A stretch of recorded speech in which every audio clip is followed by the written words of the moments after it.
What up, peeps, man? It's your boy Noam coming at y'all real quick with another video. Uh, I gotta say, today it's some Detroit Pistons talk, man. Detroit Pistons have officially decided to part ways, thank God, with Stan Van Gundy. Uh, after 4 long years, man. I think he still had a fifth-year option, but the Pistons probably chose not to pick it up. We made one playoff trip in those 4 years and a bunch of should-have-beens. I gotta say, decent trade for Blake Griffin. That was probably the highlight. That and maybe the 2015 season. So I guess were like the highlights of his coaching status here in Detroit. You know, now I will say this for this past season. It's kind of hard to assume that you was gonna win when your top point guard that you was expecting help out. Help this whole team out with the scheme you running gets hurt. It's kind of hard for that to expect to keep winning. But at the end of the day, he was horrible at talent evaluations. His drafting wasn't the best in the world, and it has nothing to do with selecting Devin Booker or Donovan Mitchell. Don't get me wrong, I wish we could have got Donovan Mitchell though, but it was other good players that we could have got in the first couple rounds. Some of his timings and who he traded for at certain times just didn't mix with the scheme he was looking for. It was very unorganized. Um, in that Pistons office to me, man, and it accommodated to the roster. His substitutions was horrible. You can tell the locker room was always a little bit out of order.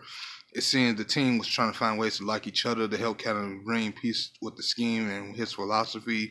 You can tell they really liked each other, but you can tell it was a rift with the team, man. And Stan Van Gundy, he done some good things. I'm not gonna just shoot down on him and just call him. He ain't been the greatest coach in the world. He brung us enough, I think, where we can work with if we get the right coach in here that can bring another piece or two where we can still be good. Like I said, Pistons would have won a lot more games if Reggie Jackson was healthy, man. Reggie Jackson was healthy.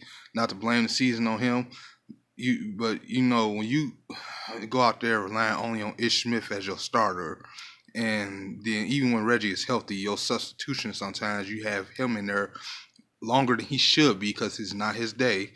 He's not really a true point guard because he can't really shoot. He did find his shot a little bit near towards the end of the season.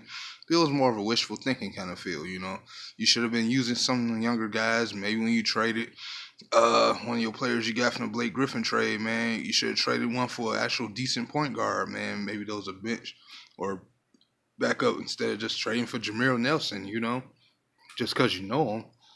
Guy was way out of his prime, for God's sakes. Those are the things Stan Van Gundy, his rookie development is horrible. A lot of fans in Detroit did not like him. Now, I want to debunk something real quick.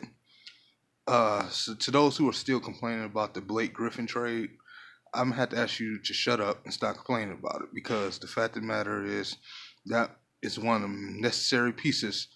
Even if we don't do a pick and roll style scheme no more, he's still a superstar that can play regardless. Hold on 1 minute, guys.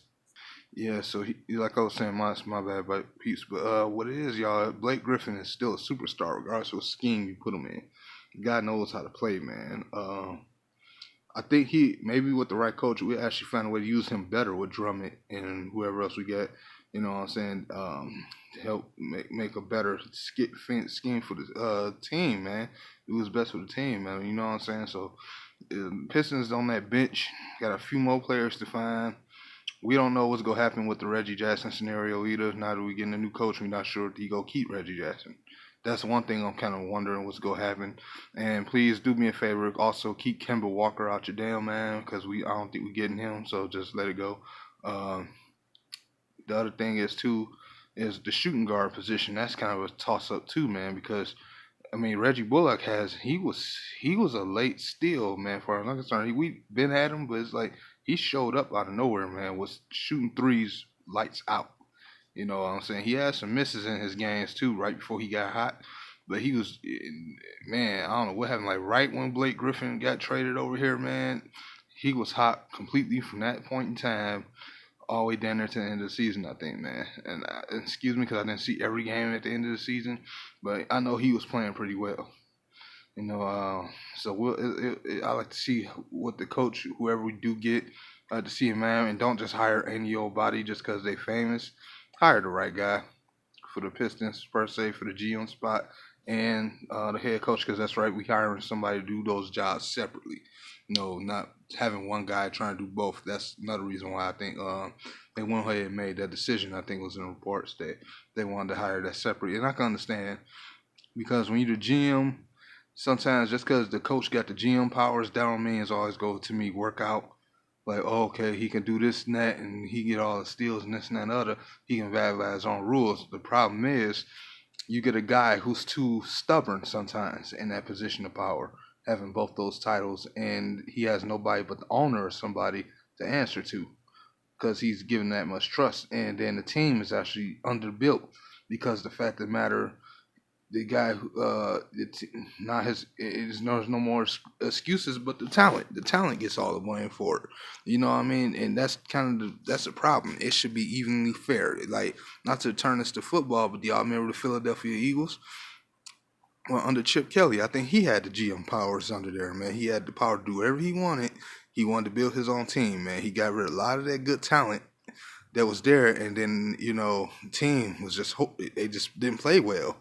And then under Doug Peterson in 2 years, Super Bowl champion. So that's kind of what I'm hoping for the Pistons. With the right coach and right GM separately, they can find some kind of rhythm, and hopefully in a couple of years, Pistons will be ready to take out the top contenders in the East, especially if LeBron James is going to the West Conference like he keep talking about. But I doubt he will. But I'm just saying, man. Even if he is here, I expect the Pistons to be a contender with 2 more years, maybe even by next year if they get the right coach and the right players. Now I know people still mad too about the draft picks during the trade too for Blake Griffin. We go see what happens. I'm not even about to whine about it. Oh, some draft picks. Yeah, we lost some first round picks, but we don't know if the draft class is gonna be that good in the next 5 years. So let's just wait and see, and take it little by little. Peace. Yeah. Again, shout out, peace to everybody. Excuse me for the interruption. But peace.